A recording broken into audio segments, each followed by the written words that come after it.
Jamia Tirmidhi और मुस्नद अहमद की रिवायत है, और अबू दाऊद में भी यह हदीस दर्ज है। हज़रत इब्न अब्बास रज़ी अल्लाह तआला बयान फरमाते हैं, क़ाला रसूल सल्लल्लाहु अलैहि वसल्लम इन्नहु मन लअन शयअन लैसा लहू बिअहलिन रजअतिल लअनतु अलैहि, किसी पर बिला वजह लानत नहीं करना। बिला वजह किसी पे आप लानत नहीं कर सकते।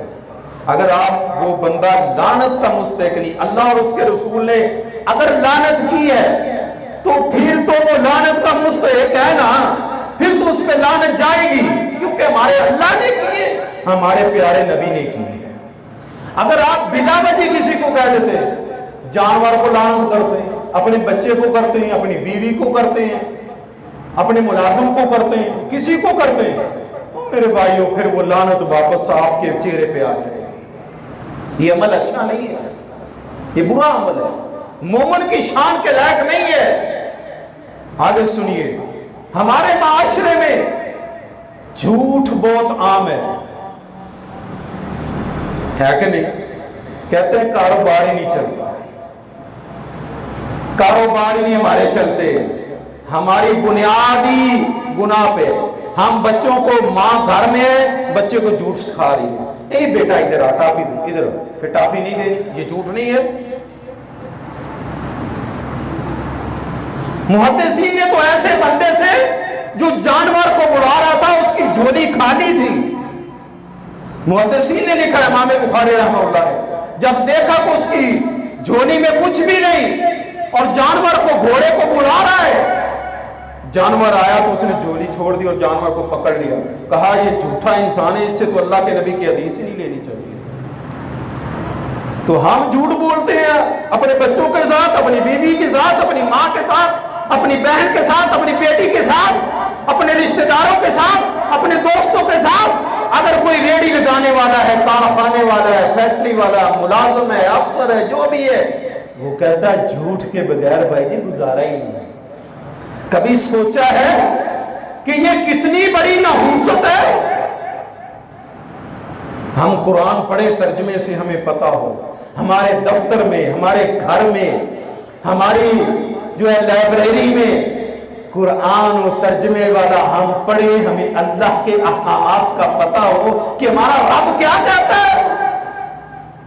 हमें टाइम ही नहीं मिलता, हमारे पास वक्त ही नहीं है। जो इंसान अल्लाह के जिक्र को छोड़ देता है, अल्लाह की याद को छोड़ देता है, वो दुनिया के पीछे पड़ जाता है। अल्लाह उस बंदे को दुनिया के पीछे लगा देते हैं, अल्लाह उसे भूल जाते हैं।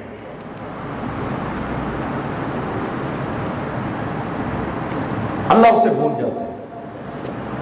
अल्लाह कुरान मजीद फुरकान हमीद सूरत आल इमरान में इरशाद फरमाते हैं, आयत नंबर 61 में, फनजअल लअनतुल्लाहि अलल काज़िबीन।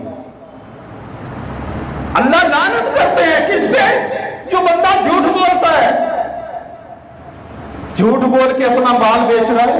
सही मुस्लिम की रिवायत है कि जो बंदा झूठ बोल के अपना माल बेचता है, उसके कारोबार में अल्लाह बरकत ही नहीं रखता। अल्लाह, बरकत उठ जाएगी, फिर तुम्हारी टेंशनें बढ़ जाएंगी, तुम्हारी फिक्रें बढ़ जाएंगी, तुम्हें सुकून नहीं होगा।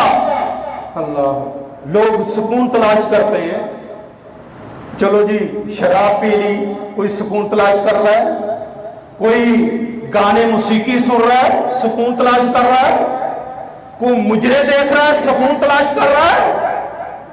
अल्लाह अकबर। मेरे भाइयों, सुकून इसमें नहीं है, सुकून अल्लाह के जिक्र में है। अला बिज़िक्रिल्लाहि तत्मइन्नुल कुलूब। मेरा अल्लाह सच कहता है कि दिलों का सुकून, दिलों की राहत, दिलों का आराम अगर तुम चाहते हो तो अल्लाह का जिक्र करो, नमाज पढ़ो, कुरान पढ़ो, सदका खैरात करो, ज़कात फर्ज है वो दो, रोज़े फर्ज है वो रखो, नेकी के काम करो, तुम्हारे दिल की स्याही उतर जाएगी, तुम्हारे अंदर से गफलत चली जाएगी, तुम्हारे अंदर से बीमारियां दिल की खत्म हो जाएगी, तुम्हारा दिल मुनव्वर और नूर से रोशन हो जाएगा। झूठ छोड़ दे मेरे भाइयों, ये अल्लाह की लानत का सबब बनता है। तुम्हारे घर से बरकत उठ जाएगी, جھوٹ بولوگے تمہارے کاروبار سے برکت اٹھ جائے گی، تم جھوٹ بولوگے، تم جھوٹ بولوگے تمہارے معاملات خراب ہو جائیں گے، تمہارے گھر میں ٹینشن ہوگی، تمہاری ہر جگہ پریشانی ہی پریشانی ہوگی اگر تم جھوٹ بولوگے۔ کیوں کہ اللہ کی لعنت کا سبب بن جاتے ہو۔